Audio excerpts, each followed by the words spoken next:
With an estimated 30,000 vehicles traveling along River Road in St. George each day, city officials and UDOT say it's time for 2 more lanes on the south end. Project starts just north of Riverside Drive, probably about 100 feet or 200 feet north of Riverside Drive.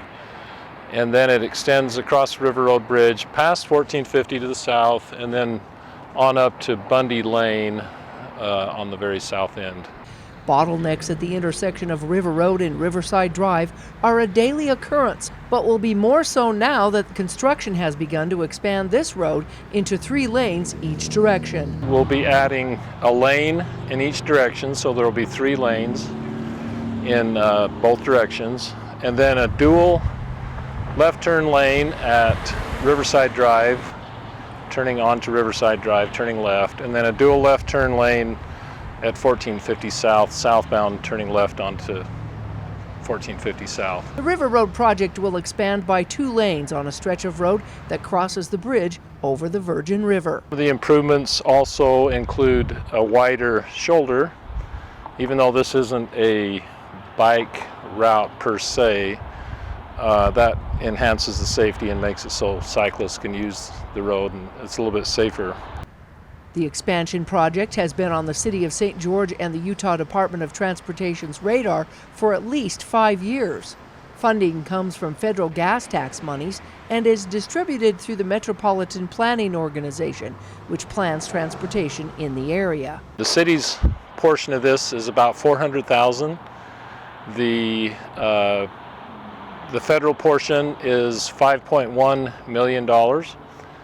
And about $400,000 comes from Council of Government funds, which is your $10 registration fee that you pay when you get your car registered, and that actually goes to the right-of-way. So we spent about $500,000 purchasing right-of-way. Because road crews are widening the bridge by 16 feet only on one side, the city also had to undergo an environmental study to receive permits. We have to go into the river and drill some piers and widen the bridge, so that we had to go through the environmental permitting process to work in the Virgin River.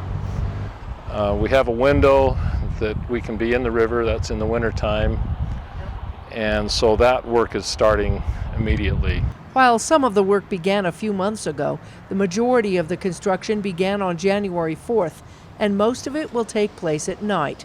Those traveling along this road may want to take an alternative route and slow down to keep the workers safe. The requirements of this project is that the traffic be open both directions, 2 lanes, but we're hoping that the public will, and we send out notifications to a lot of the residents in the area that use River Road, we're hoping that they'll consider alternate routes. That would help the project immensely. The project also connects to a major pedestrian trail and bike path, which will remain open throughout. However, we have allowed them to close the trail during nighttime hours for some of the nighttime work, but they'll be placing big girders and they'll be building the piers and improving the abutments, and a lot of that will take place at night. Businesses along this route were also informed about some hindrances they might experience during the expansion. You know, the project requires that we provide access and keep access open to all the businesses, but we appreciate the cooperation of, the banks and the restaurants and office buildings and people that have been very cooperative and very supportive of this project. The crews will work 7 days a week, mainly at night. So if everything goes as planned, Sandberg said the project should be completed by June 1st. In St. George, Melissa Anderson, Community Education News.